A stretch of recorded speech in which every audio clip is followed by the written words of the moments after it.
बहुत समय पहले भारत के एक छोटे से गांव सूरजपुर में राघव नाम का एक युवक रहता था। वह एक मेहनती और ईमानदार व्यक्ति था, लेकिन जीवन ने उसे कभी भी उसकी मेहनत का पूरा फल नहीं दिया। उसके पास अपने पिता से विरासत में मिला एक छोटा सा खेत था, लेकिन मिट्टी खराब और पानी की कमी के कारण वहां कुछ भी उपज नहीं पाता। हर सुबह राघव सूरज उगने से पहले उठता, खेत पर काम करता और अपनी माँ के लिए पानी लाने गांव के कुएं तक जाता। उसकी माँ जानकी एक बूढ़ी और बीमार महिला थी, लेकिन राघव के लिए वह उसके जीवन का आधार थी। एक दिन जब राघव ने देखा कि उसकी माँ बीमार होने के कारण खाने के लिए भी तरस रही है, तो उसका दिल टूट गया। उसने खुद से वादा किया, मैं अपनी माँ को सुखी जीवन दूंगा, चाहे इसके लिए मुझे कुछ भी करना पड़े। अनोखा सपना और पहली यात्रा। उस रात थका हुआ राघव सो गया। सपने में उसने देखा कि एक सफेद कपड़ों में लिपटा बूढ़ा व्यक्ति उसके पास आया और बोला, राघव, मैं तुम्हारे संघर्षों को देख रहा हूँ। तुम्हारा दिल साफ है और तुम्हारे इरादे नेक हैं। तुम्हारे खेत के उत्तर की ओर जो पहाड़ी है, उसके पीछे एक जादुई बाग है। वहां से तुम्हें तुम्हारे सारे सवालों के जवाब मिलेंगे। लेकिन याद रखना, उस बाग तक पहुंचने के लिए तुम्हें साहस और सच्चाई का मार्ग अपनाना होगा। सुबह उठते ही राघव के मन में उत्साह था। उसने अपनी माँ को बताया, माँ, मैं आज पहाड़ी के उस पार जाऊंगा। उसकी माँ चिंतित हो गई और बोली, बेटा, वह इलाका खतरनाक है। लोग कहते हैं वहां जंगली जानवर और रहस्यमय शक्तियां हैं। लेकिन राघव ने अपनी माँ को आश्वस्त किया और अपनी यात्रा पर निकल पड़ा। पहाड़ी की ओर जाते समय राघव को कई कठिनाइयों का सामना करना पड़ा। पहले दिन उसे एक घने जंगल से होकर गुजरना पड़ा। वह रास्ता इतना अंधकार में और डरावना था कि हर कदम पर उसे लगा कोई उसे देख रहा है। अचानक एक जंगली भालू उसके सामने आ गया। राघव ने डरने के बजाय पेड़ों के पास पड़ी सूखी लकड़ियों को इकट्ठा कर आग जलाई, जिससे भालू वहां से भाग गया। दूसरे दिन एक गहरी और तेज बहने वाली नदी उसका रास्ता रोक रही थी। बिना नाव के उसे पार करना असंभव था। तभी उसने देखा कि पास के पेड़ों की डालियां मजबूत थीं। उसने अपनी कुल्हाड़ी से कुछ डालियां काटकर एक छोटा सा पुल बनाया और नदी को पार किया। तीसरे दिन वह एक वीरान गांव से गुजरा, जहां के लोग भूख और गरीबी से पीड़ित थे। वहां के लोगों ने बताया कि उनके पास फसल उगाने की ताकत नहीं है और उनका पानी भी सूख चुका है। राघव ने उनकी मदद का वादा किया और आगे बढ़ गया।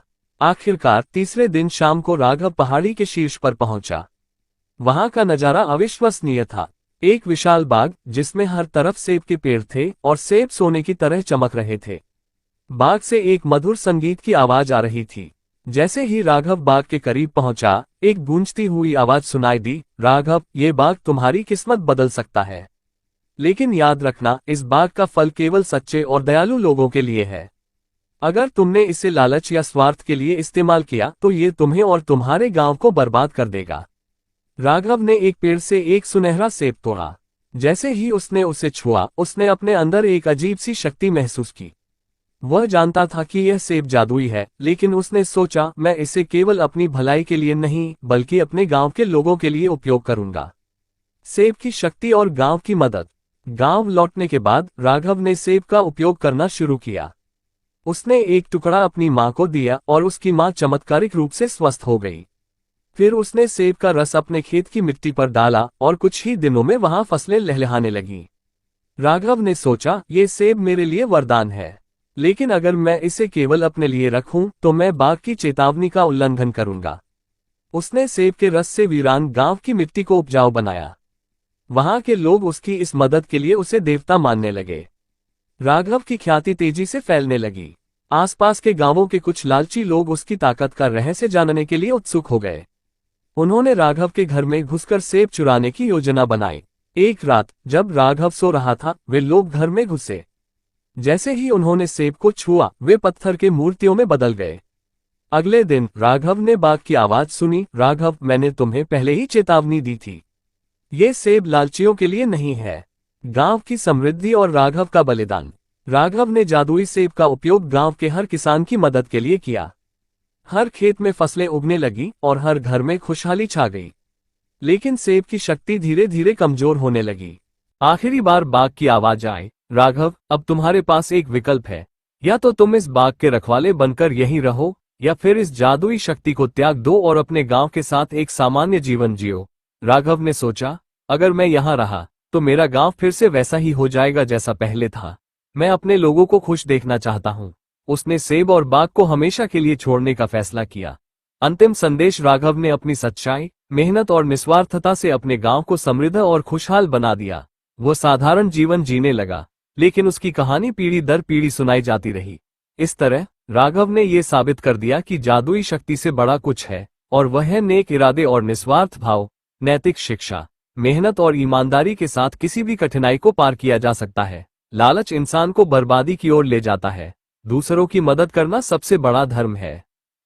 लड़की डांस कर रही होती तो तुम उसके लिए भर भर के लाइक सब्सक्राइब करते हैं। क्या आज मेरे प्रभु श्री राम के लिए नहीं करोगे? और साथ ही कमेंट में श्री राम लिख देना। आगे आपका समय अच्छा बनी रहे। रतनपुर एक सुंदर और हरा भरा गांव था, जहां के किसान अपनी मेहनत और सादगी के लिए जाने जाते थे।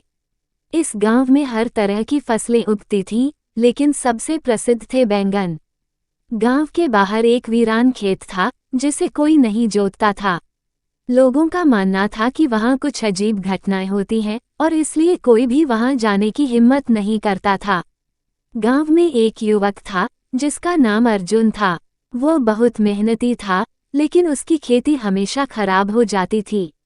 एक दिन उसने फैसला किया कि वो वीरान पड़े खेत में खेती करेगा। गांव वालों ने उसे रोका, लेकिन अर्जुन ने कहा, अगर मैं मेहनत करूंगा तो जरूर सफलता मिलेगी। पुरानी गुफा और रहस्यमय बीज।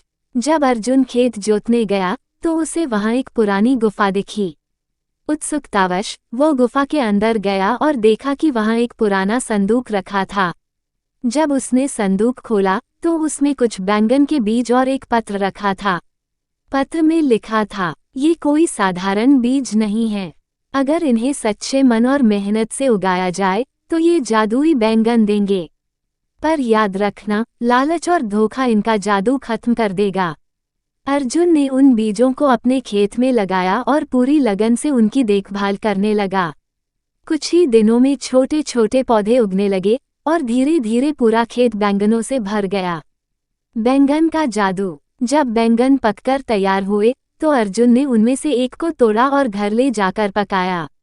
जैसे ही उसने उसे खाया, उसे महसूस हुआ कि उसके शरीर में असीम शक्ति आ गई है। उसकी सारी थकान गायब हो गई और उसे पहले से कहीं ज्यादा तेज सोचने और काम करने की क्षमता महसूस हुई। अर्जुन ने ये बैंगन अपने परिवार और दोस्तों को भी खिलाया और सभी ने वही जादुई असर महसूस किया। ये खबर पूरे गांव में फैल गई और लोग अर्जुन से बैंगन मांगने आने लगे। लालच की परीक्षा। गांव का लालची जमींदार ठाकुर सुरेंद्र सिंह ये देखकर बहुत ईर्ष्या से भर गया। उसने अर्जुन से बैंगन के बीज खरीदने की कोशिश की, लेकिन अर्जुन ने मना कर दिया। अर्जुन ने कहा, ये बीज केवल मेहनती और ईमानदार लोगों के लिए हैं। जो इन्हें सच्चे दिल से उगाएगा वही इनका जादू देख सकेगा। ठाकुर को ये सुनकर गुस्सा आ गया। उसने चोरी से बीज चुराने की योजना बनाई।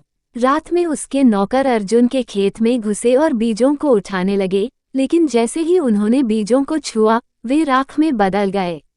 ये देखकर ठाकुर डर गया और उसने अर्जुन से माफी मांगी। गांव की समृद्धि। अर्जुन ने बैंगन के बीज गांव के किसानों में बांट दिए और उनसे कहा कि वे इन्हें प्यार और मेहनत से उगाएं। जल्द ही पूरे गांव में बैंगन की खेती होने लगी और सभी किसान समृद्ध हो गए। रतनपुर का नाम दूर दूर तक फैल गया और राजा ने अर्जुन को बुलाकर सम्मानित किया। राजा ने अर्जुन से पूछा, तुमने ये जादुई बैंगन कैसे उगाए? अर्जुन ने कहा, यह कोई साधारण जादू नहीं, बल्कि मेहनत, ईमानदारी और सच्चाई का जादू है। अगर कोई भी अपने काम को लगन से करे तो उसे सफलता जरूर मिलेगी। नई यात्रा की शुरुआत। एक रात अर्जुन को सपना आया कि वही पुराना संदूक अब कहीं और किसी जरूरतमंद किसान के पास जाना चाहता है। अगली सुबह जब वो खेत में गया तो उसने देखा कि संदूक गायब हो चुका था। ये देखकर उसे समझ आ गया कि अब किसी और को इस जादू की जरूरत थी। अर्जुन ने अपनी मेहनत से गांव को समृद्ध बनाया और अपने जीवन भर लोगों की भलाई के लिए काम करता रहा। रतनपुर अब न केवल अपने बैंगनों के लिए बल्कि अपनी ईमानदारी और मेहनती लोगों के लिए भी प्रसिद्ध हो गया। शिक्षा। इस कहानी से हमें ये सीख मिलती है कि मेहनत और ईमानदारी का कोई विकल्प नहीं होता। यदि हम सच्चे मन से काम करें तो कोई भी कठिनाई हमें रोक नहीं सकती। असली जादू मेहनत और निष्ठा में छिपा होता है और वही हमें सफलता की ओर ले जाता